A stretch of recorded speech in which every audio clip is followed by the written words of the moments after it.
you say. Okay.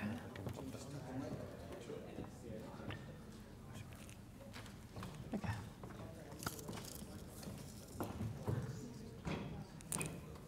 Tell me and then we're good.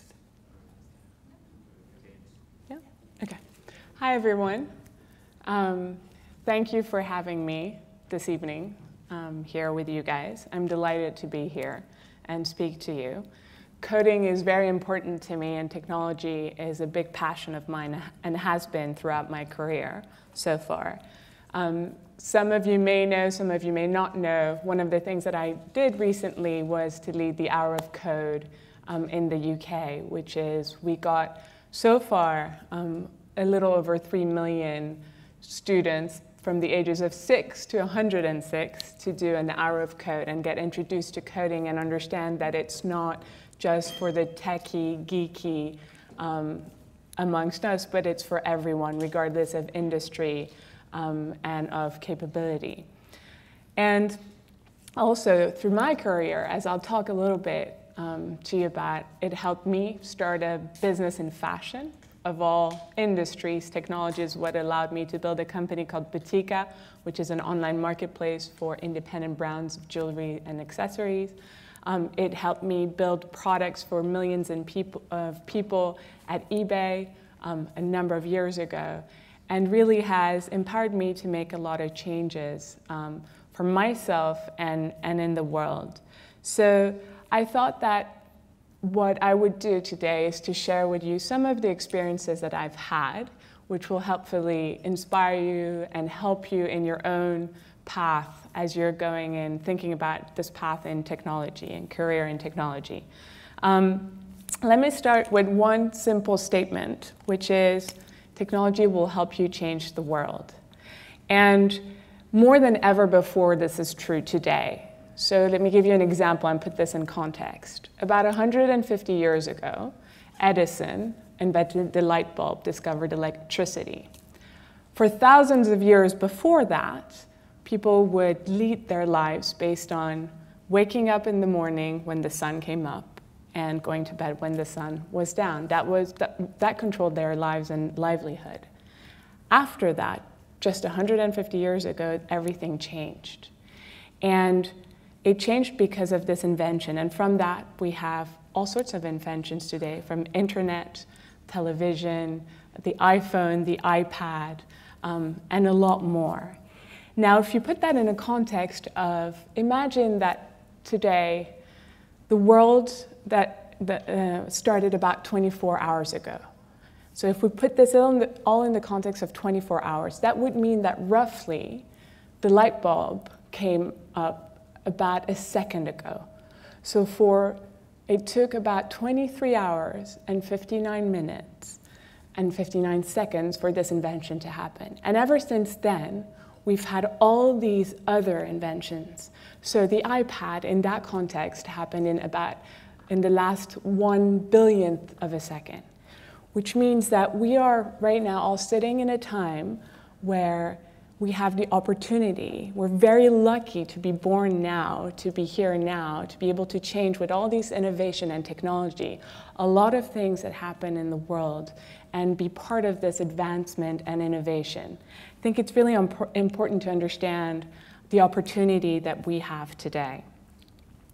So, and this is true, again, regardless of industry. So you might want to be a musician, you might want to be a doctor, you might want to be a business person. Technology touches absolutely every industry in which we are. And so let me show you a video that we had for the Hour of Code to really illustrate this point. Sorry, let me.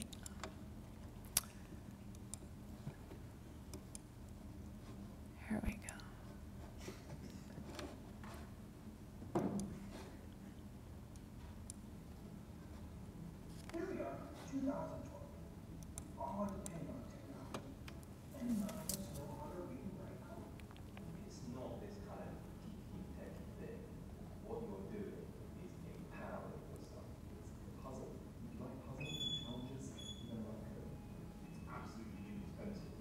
So many people are trying to do today.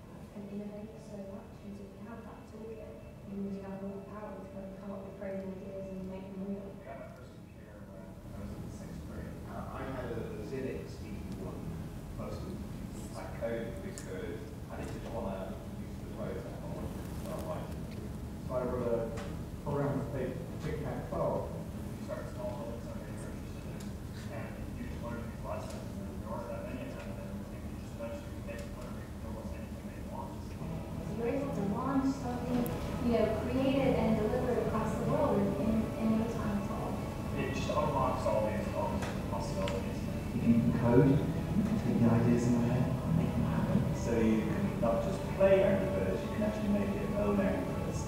Or you can make visual effects in a film, or you can design a jet propulsion engine. It's all about possibilities. And if you want to change the world, technology is the best way. Great coders are doing that.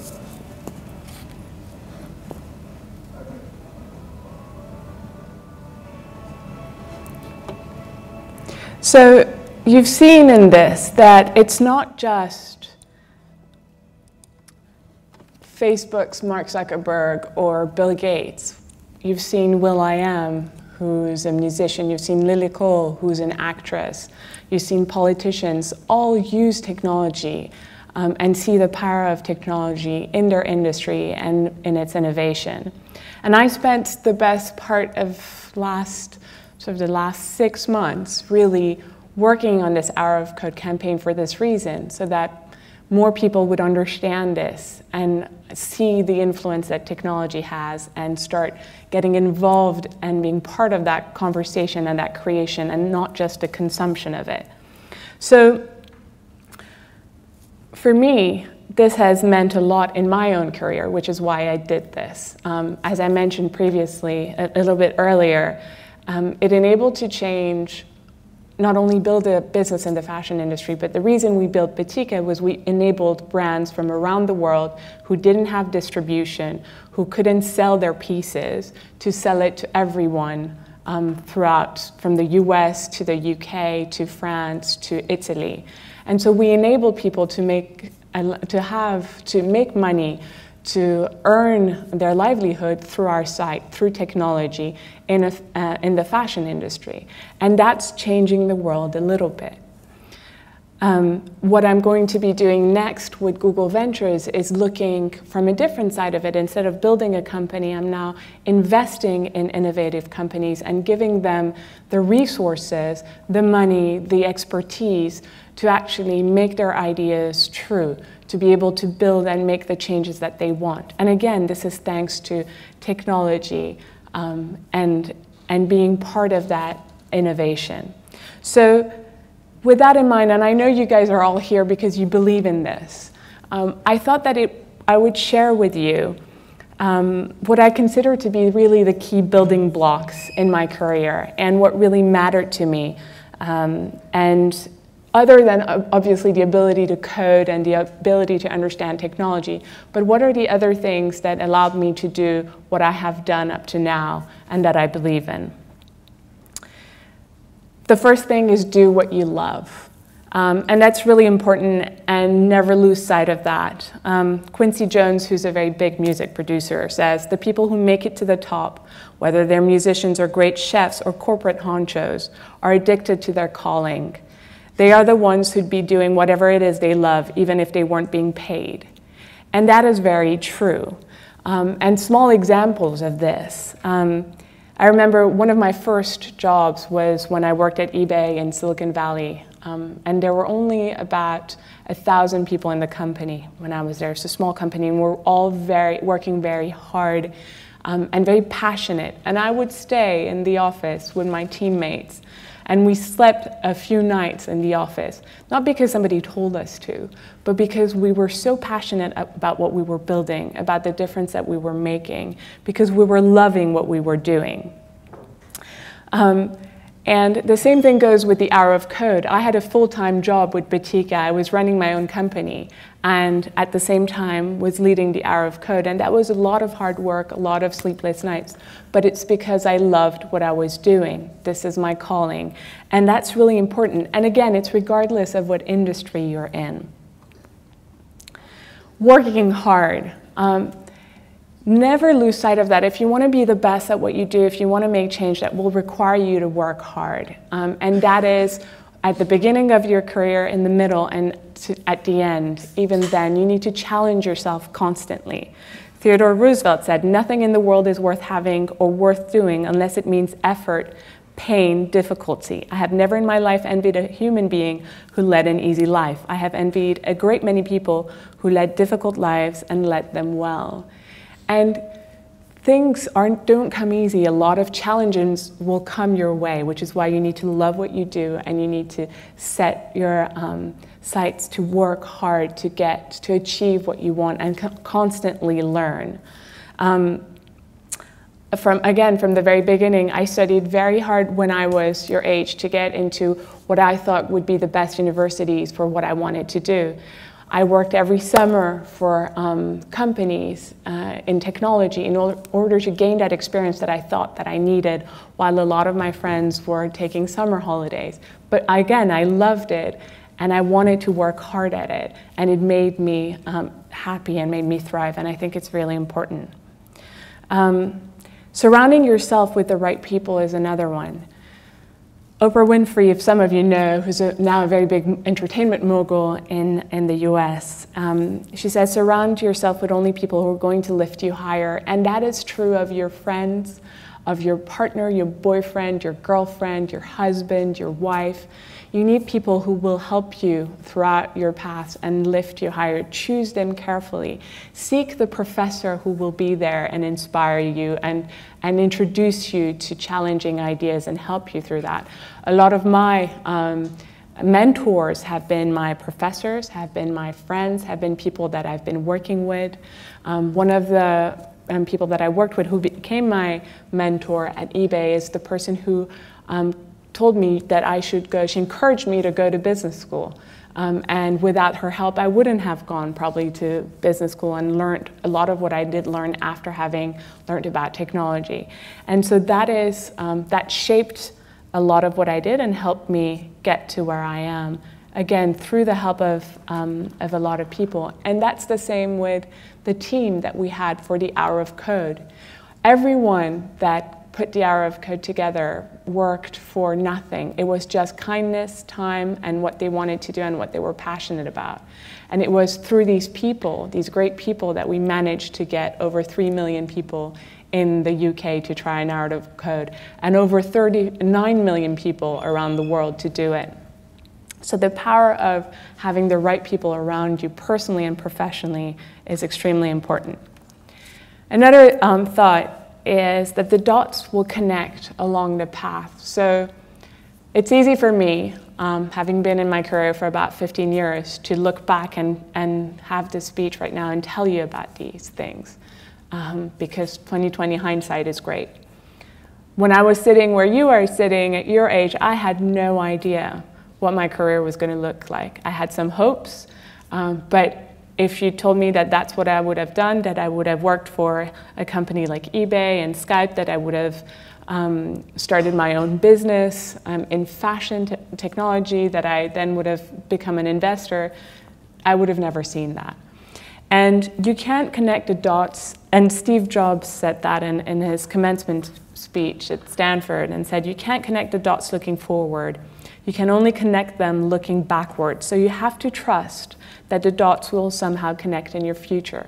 And what this means is that, again, if you're doing what you love, you're challenging yourself, you're working hard at what you're doing, the dots will connect, even if you have certain moments where you feel that maybe you've failed or it's been very difficult and your path has gone one way instead of the way that you were hoping. They actually, at the end of the day, always connect. So you have to trust your gut and trust yourself. And with that, because of that, you have to believe that you can take risks and not be afraid to fail. Walt Disney said, all our dreams can come true if we have the courage to pursue them. Walt Disney was fired from one of his jobs at I think it was at one of the newspapers in the US. Steve Jobs was fired from his own company. And there are many examples of very successful people who had lots of setbacks, but yet managed to reach these levels of success that you see them today. And it's important to remember that. I've taken quite a few risks in my life. I started my company, Botica, when I had quite a safe job and decided, no, I want to start a company. I had built enough confidence to go and do that and took quite a bit of risk to do it. And I learned a tremendous amount from it. It was very difficult at times, but absolutely wonderful at others. And that's what allowed me to grow and allowed me to make a difference. So again, you love what you do, you work hard, you surround yourself with the right people, and you don't get too afraid of the setbacks that happen. And don't be afraid of the new. That's very much linked to the last point. Life is 10% what happens to us and 90% how we react to it. I can't remember who said that, but it's very true. And one of the things that happened to me recently is I had to leave Batika, the company that I started, after 4.5, 5 years, because my co-founder and I disagreed on the strategy of the business moving forward, and it was best for one leader to take on the company and move it forward in order for it to succeed.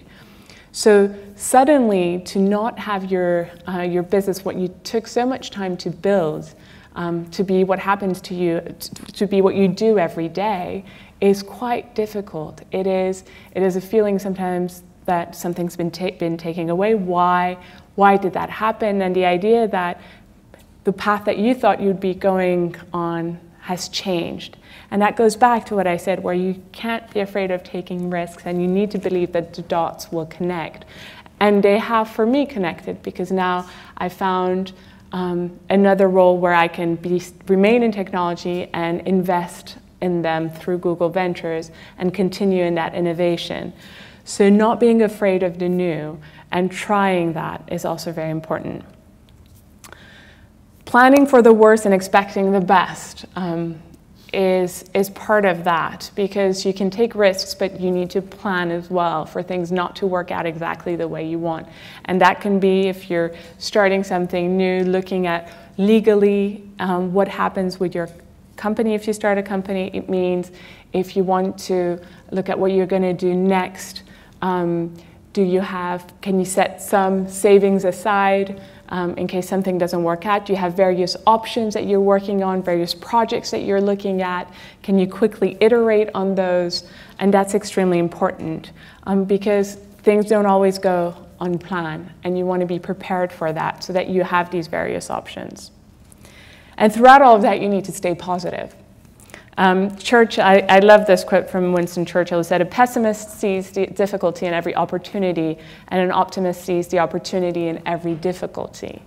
And it is really the way you look at things that'll make a difference. You can see the opportunity in every challenge that happens. You can twist a situation in your favor if you can think outside the box. Things that you think shouldn't have happened to you, if you believe that they happen for a reason and you can make something out of it, it will work. And in the world of technology, that is even more true, because you can make things happen so quickly in technology. You can innovate and iterate so fast. And as long as you keep on thinking positive around that, there's always a way forward.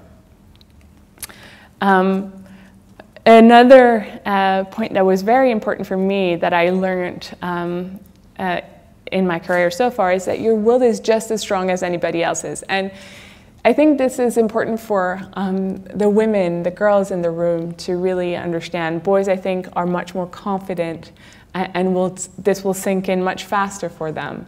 At least for me as a woman, it took a while to understand that my will is just as strong as anybody else's in the room. And this is true because you come with a set of experience, a set of understanding, and it's not because somebody will speak louder than you or speak over you or look more confident that they will be right and you will be wrong. And you need to remember that you need to stand up for yourself, be confident, express your points, try things, and if they don't work, and if you are wrong, accept it, acknowledge it, learn from it, and move forward. One of the few last points is help others and say thank you. That's really important. Very few people remember to say thank you when somebody helps them. And it makes a world of a difference. And also, always remember to help others. People who ask for your help, you don't need to get anything in return. But by helping others, you also learn a lot from them. And through your career, a lot of people will help you. So giving back is extremely important. And as Henry Ford said, do more for the world than the world does for you. That is success. And a lot of this you see actually in technology and the innovation that it provides. One of the last things that I wanted to end on is the think different. And thinking different, you can change anything. And again, with technology, you can think different. You can use that as a tool to allow you to make these different thoughts, these different creations real. It's a wonderful industry. It's a wonderful tool that we are given today that we can use to do that. And let me play in order and conclude by playing this last video, which is one of my favorite videos, which some of you may recognize.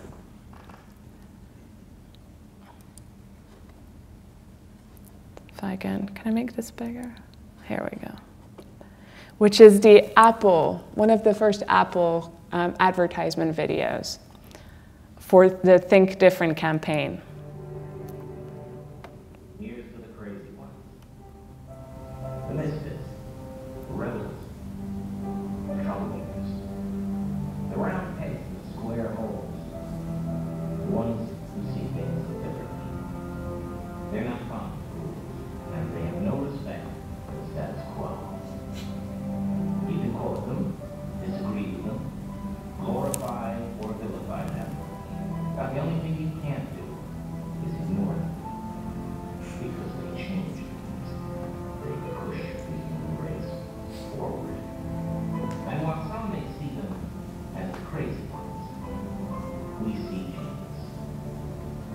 Because the people who are crazy enough to think they can change the world are the ones who do.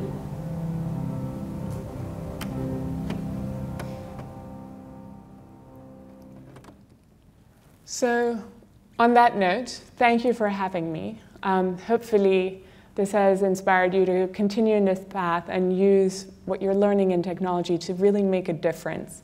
And stay true to yourself and continue learning, loving what you're doing, and working hard at it to reach the levels of success that you want to reach. Thank you very much.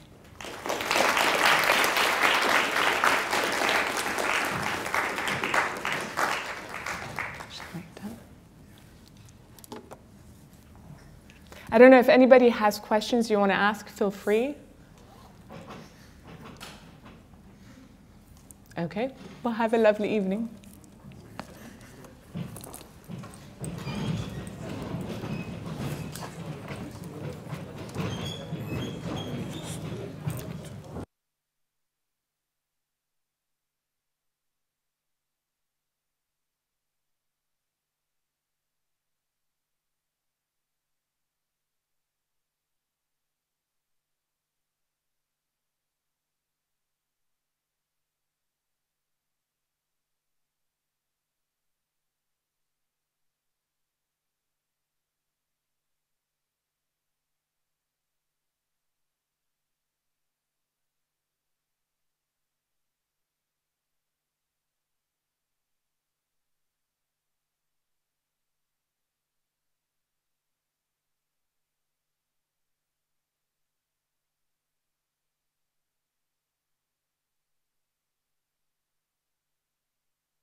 Give us 10 seconds.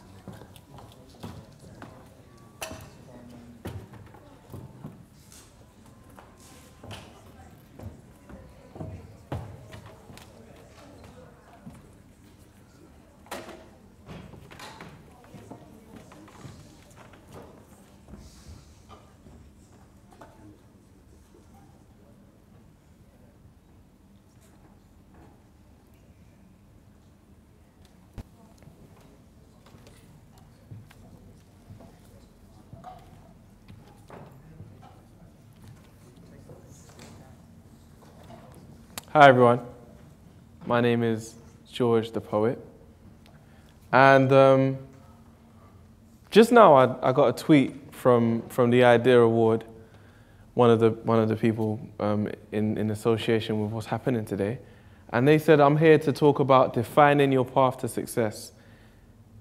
I just like to, in fact, not defining your path to success, defining your place in the world or something. I just like to ask you to put that word on the notice board for now. Just define. Remember that word. You see, knowledge is a journal of insight. Knowledge is a record of discovery. You may have had no knowledge of me prior to this moment, but I existed before you discovered me. Knowledge is information that we get to admire. But what about knowledge that we have yet to acquire? The bits you forget, the bits you neglect. Imagine all the knowledge that slips through the net. Pearls of wisdom that haven't been given that polish. Understanding you can't access at college simply because it hasn't been accredited according to academia.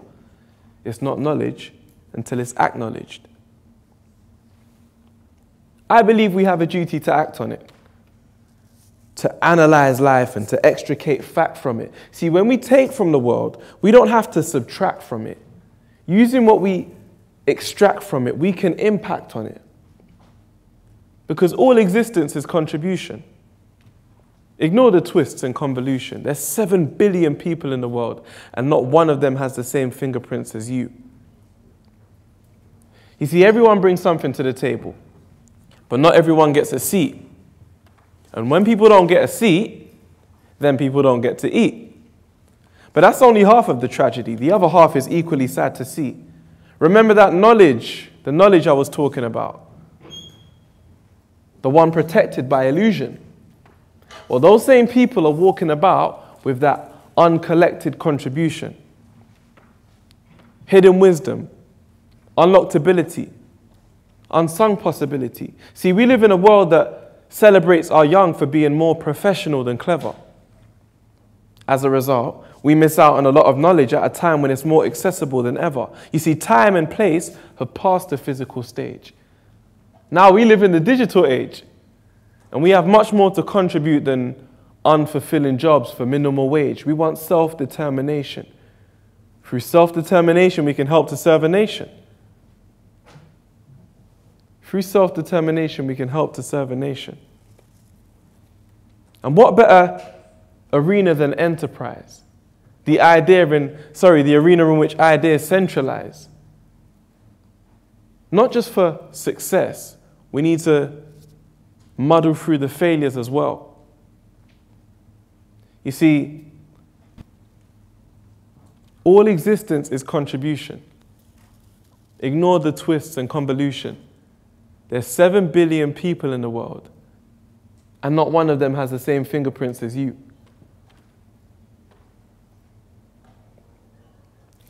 Like I said, my name's George the Poet, and you might have figured out by now I do.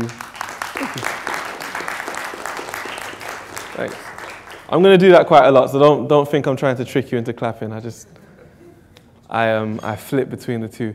My name is George the Poet. Let me give you a little background on myself. I grew up in an estate in northwest London, near Wembley, and from that estate I went on to go to a grammar school. It was a selective grammar school. You had to do an exam to get in. Now, my path through education up to that point had been rocky, but linear. Things were very straightforward. I was told, study, do your exams, go to school. It is all very straightforward. Now, going back to that word that I asked you to pin on the notice board earlier, define. The way I defined myself, the way I defined my life, my role in the world, was very much based on that journey through education. A perfect analogy is how I used to think of the dictionary. We all know what a dictionary is, right? Apparently no one knows. I'm going to explain to you what I thought a dictionary was. I thought a dictionary was a book that tells you how to use words. Seemed quite straightforward. Over time, I realized that you can add words to the dictionary. I'll never forget the day I found out that LOL got added to the dictionary. I had to do a bit of investigating, and I discovered this thing called linguistic creativity. Now, obviously, as a poet, this is of interest to me. Linguistic creativity. Has anyone ever heard of that term before? Linguistic creativity is a term describing all the uses of language that pop up in the way that we talk, that are never officially documented. If you think about it, when we go through day-to-day life, there's all this stuff that we just kind of glide over. There are jokes, there are reference points that we make, there are cultural references, there's something on TV that catches on and kind of becomes a trend and a way of talking. There's no official way of logging all of this, but what the dictionary seeks to do is keep a record. So going back to what I thought the dictionary was about in the beginning, it's not there to tell you how to use language. It's there to tell you how people use language. People decide what goes in a dictionary, not the magical people of dictionary land. You see, my perception of color can be altered by a simple adjustment to my eyes. That means navy blue could be baby blue. So why do we treat color the way we do? We don't know what an objective perception is because we can't overcome how subjective the spectrum is. Now, life is a collage of views you perceive, and that preconditions what you choose to believe. So if navy blue could be baby blue, the problem or the solution may be you. Think about it. All we really have is the perceptible, the tangible, and of course, the ability to understand it all. So why do humans act so strange in a world full of facts when the facts don't change? You'd think we could at least agree on what's not fair and distinguish between validity and hot air, because you believe in the ability of humankind to figure out anything given enough room and time. So across the board, that affects how you perform. It's the reason why when you're in doubt, you conform. Because you feel like collectively we have enough intelligence to pursue what we want, and we want what's best. Therefore, a social democratic agenda constantly presents us with new prospects. So what's next? Do we sit around and wait for change to come? Well, that might seem a little strange to some because according to the facts, the change is overdue.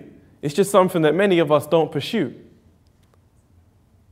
Because we believe in the natural order of things. There's no parallel universe or Lord of the Rings. There's only one predictable, logical existence. And any alternative claim warrants your resistance.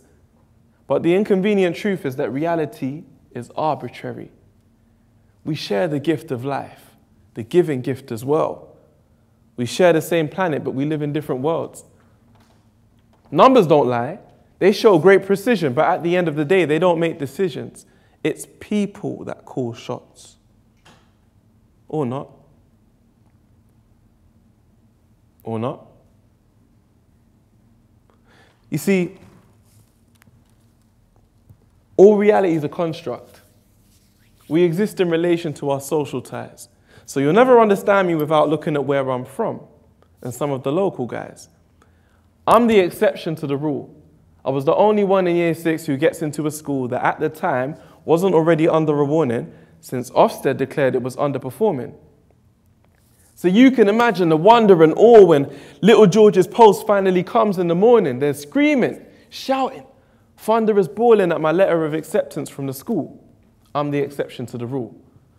The problem is that's not what I wanted. It's not like I felt scared to be there, but it was far from home in more ways than one. And all my friends were elsewhere, to be fair. Now that was my first real lesson and opportunity. Save yourself or get left in a lost community. Even though I saw myself and my friends, if I stayed there, I couldn't be much help for my ends. You see, all reality is a construct. We exist in relation to other guys and girls. So I had to move to a better reality from one where everyone tries and fails. I can't say I live to regret the decision. A lot of them are now dead and in prison. After growing up too fast from a young age, having to supplement their mum's wage, leaving school early to make easy money because in their eyes education doesn't amount to much, getting into trouble, coming out of trouble. But the world's moved on. Now they're out of touch. Just as serious as everyone else, without as much experience as everyone else. And anyway, what sort of vocation is eager for people that report to probation? In a job market hampered by fear, aggression, and a severe recession, the absolute dream is a clear profession, with even the slightest prospect of career progression. So here's the question. Who deserves a job? A benefits recipient labeled a worthless slob? Or worse, a yob? Society treats the hard to reach like a single subversive mob. But everyone brings something to the table. There's no point putting them in a flat and giving them cable when there's work to be done and they're ready, willing and able. From watching your life being sucked away to waking up to a structured day with structured pay. Coming home to a structured night. Building your life on a construction site. You see, all reality is a construct. We exist in relation to our social ties. So no matter what you see around you, the real world happens when you close your eyes. You don't have to compromise yourself for your salary. You don't have to jeopardize your health for your sanity. You have the right to be a blessing, not a burden. Find purpose in service. Be a help for your family. See, if we forget how outcast the voice of an outcast is, they'll never be heard. Their words are just noises without answers. See, the fact is there are no choices without chances. So in practice, choice is about chances. Thank you.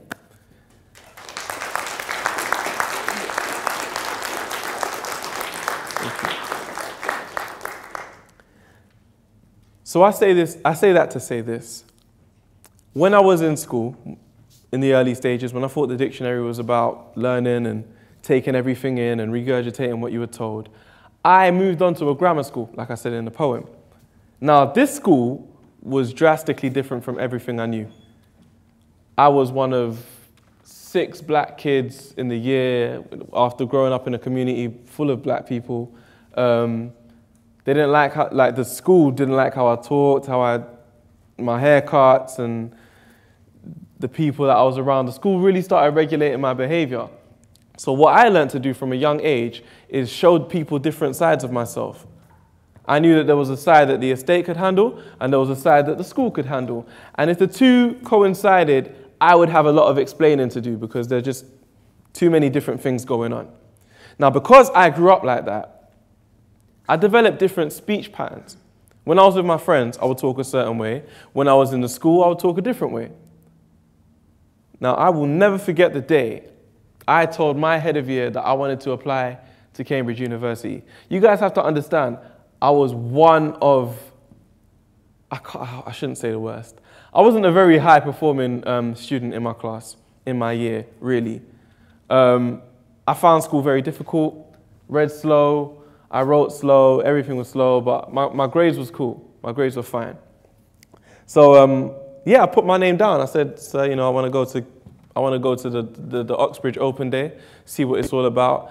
And sir stood me up in front of the whole class, and he was like, here's a list of the average A stars of a Cambridge graduate. How many A stars do you have, George? I don't have that many A stars, sir. It's probably not a good idea, is it, George? No, it's not, sir. Cool. I laid it to rest there.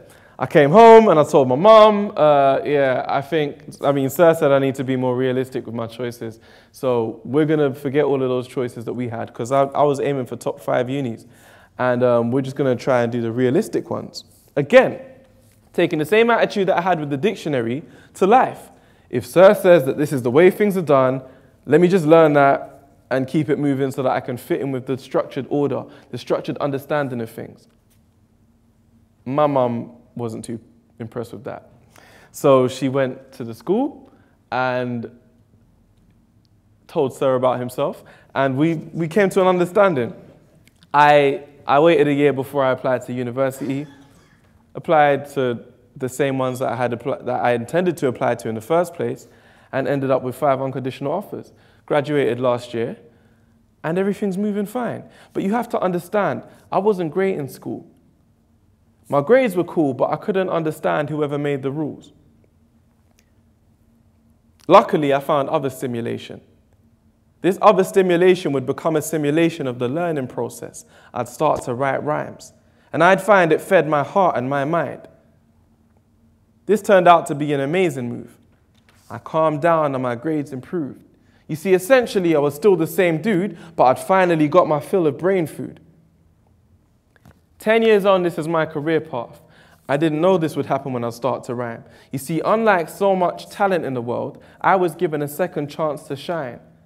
What began as a way to pass the time presented opportunities to learn and grow. Now imagine a world in which the same opportunities awaited a soldier returning home. Seriously, imagine a young man that hasn't served for long, coming back and feeling as though his worth has gone. After only working on 2 or 3 tours, his talent is still a renewable resource. So let's ask ourselves, what do we envision for the 17,000 being decommissioned?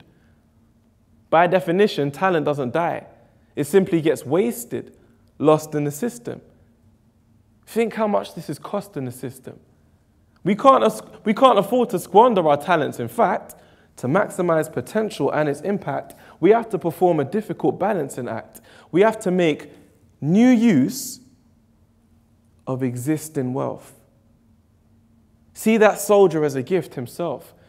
So you can search the world for unknown knowledge only to find it's gathering dust on the shelf. Talent is business. Talent is top of any business's wish list for Christmas. This is the case in every industry, but we've got a shortage of software engineers, set to reach 200,000 in 6 years. You see, without talent, the end is near. What makes more sense than spending here? Time and money for mutual benefit. That's an investment from which the future will benefit, keeping our economies in consistent health by making new use of existing wealth. You see, talent is business. Talent is top of any business's wish list for Christmas. And as with any Christmas tree, the gifts beneath are a mystery. We have 70 million gifts to unwrap in this country. Individuals, none of whom have the same ability. That's not even to mention the gifts of the earth, which we recycle for sustainability. You see, this is a story about relationships, and I happen to like this story a lot. I also think of it as a story about the future, making new use of what we've already got. You see, I was never great in school. My grades were cool, but I couldn't understand whoever made the rules. The whole thing was so inflexible, I often felt like we were getting played for fools. But that whole experience is the reason I wrote this. Who would have known it would be a nice fit? Talent doesn't die, it just goes unnoticed. But potential doesn't exist until you realize it. Thank you.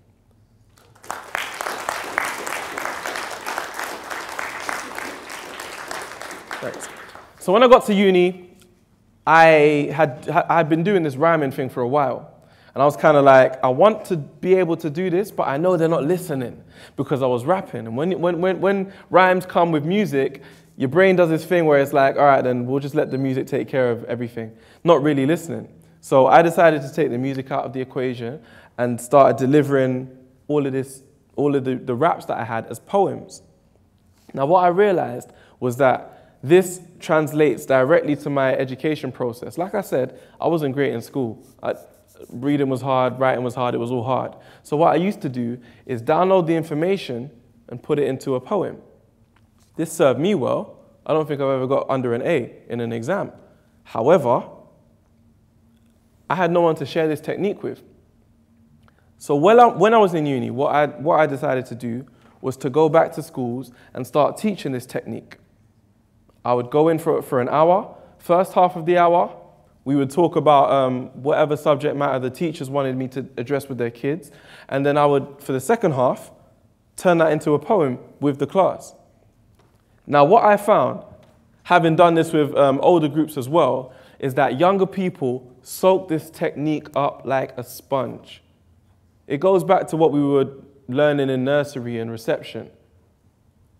Rhyme, rhythm, meter, these are all really useful tools for learning. For some reason, this never comes up after year 1. And it's only until I get to the degree stage, looking back on what I'm already learning, that I see the value in this. So I went looking for money, as you would. Got some funding from Barclays Bank to go and deliver these workshops in schools. Now, I was still trying to complete my degree at the time, and that didn't quite work out to plan. But during my travels, what I started doing was taking on other jobs. So the BBC got in contact with me, asking me to do a poem about, I don't know, some commercial venture. And then it was Sky Sports, and then it was Sky News, and it was all of these people in TV asking me to download information and put it in a memorable format. Which brings me here today. All existence is contribution. The purpose of the dictionary is not to tell you how to speak. The purpose of the dictionary is to tell you how people speak out there. At any given point, there are two things happening. There are people doing things, and there are people talking about people doing things. These two things will always generate economies. They will always generate interest. You have to decide which side of the fence you want to sit on. The world will invite you into the spaces that it already has prepared for you. It's up to you to think outside of those spaces. Think outside of the box. See what you can contribute as opposed to what they need from you. And when those agendas collude, innovation happens. My name is George the Poet.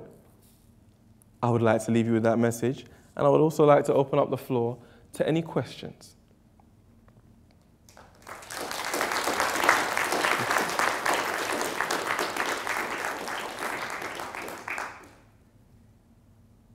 Go in. Which university did you go to? I went to Cambridge University, studied at King's. Thank you. Thanks.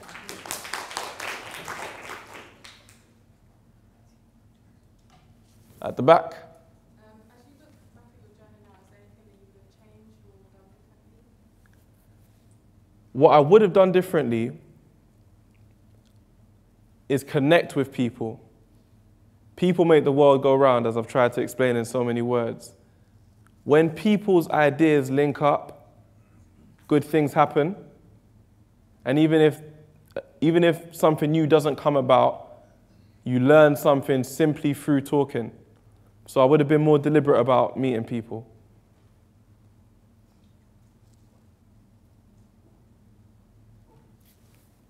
What are your plans for the future? Like, do you have any vision for like your next step from?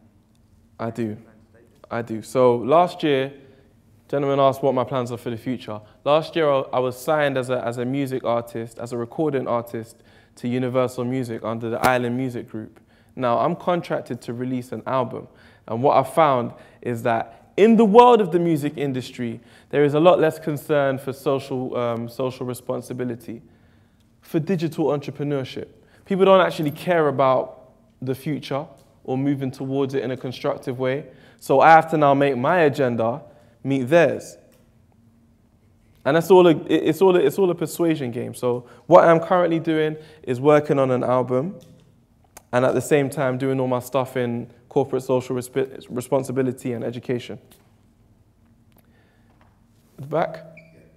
Can I test you, put you on the spot? Can you do a poem about this event just now, on the spot, off the cuff?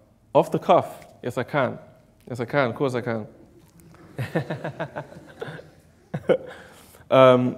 it feature dogs. Sorry? Also have dogs in it. I don't know about that. Well, here we are. You guys have traveled from wide, you've traveled from far. We're here discussing the future. This is something that we're all going to have to get used to because we're only heading in that direction. And I don't want to be lost by the time I come to the intersection. I want to be able to move forward without question. And I do believe I am looking at the solution. So I'm going to leave you guys with this conclusion. You need to approach the world with the aim of intrusion. You need to approach this as if it's an invasion, because you need to approach this whole thing as if it's an invasion, because there is no way you're getting out of this situation and the future is imminent. I'd rather not pretend it isn't. I'm losing my way, aren't I? But the future is imminent, and I would implore you guys to face it fearlessly. That is from the bottom of our heart. I'm not even going to make it rhyme. But seriously, the future is imminent. Regardless of how you handle the next however many months, years, days, they are going to pass. So don't let it pass without you putting your own agenda onto it. Cool? Thank you. Thank you. I'm conscious of time. Before I depart, any further? Last question at the back? Earlier you mentioned that kind of the duplicity in your characters in your kids you hang around with the block compared to the good guys in school. Do you still have that multifaceted side of you, or is George now one again? That's a really good question. I've started working more deliberately at trying to make everything align. Previously, I approached it like, okay, I've been given this opportunity, but I didn't believe I was worth the opportunity. When I got into university, I felt like it was luck. Every time I made some big stride, I felt like it was luck. So I didn't let these people see what those people saw, because I felt like if they knew where I'm from, who I know, the things I've been through, they wouldn't accept it. Now that I've come to a place of self-satisfaction, I refuse to do that side of things, the injustice of staying hidden. I think it's only fair that everyone gets the full thing, because all existence is contribution, and everything that I've done up to this point is a contribution. Cool. Thank you very much. Have a good night.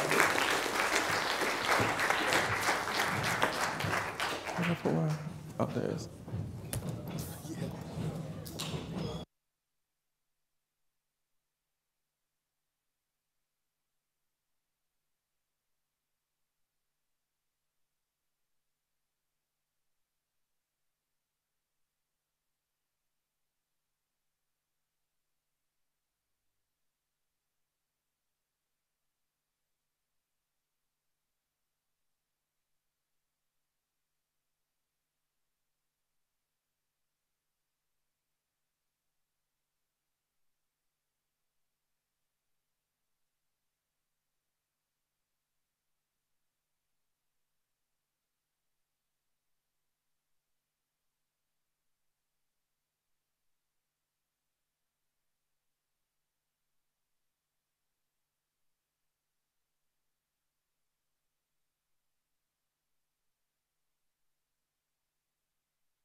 You can just hold that one.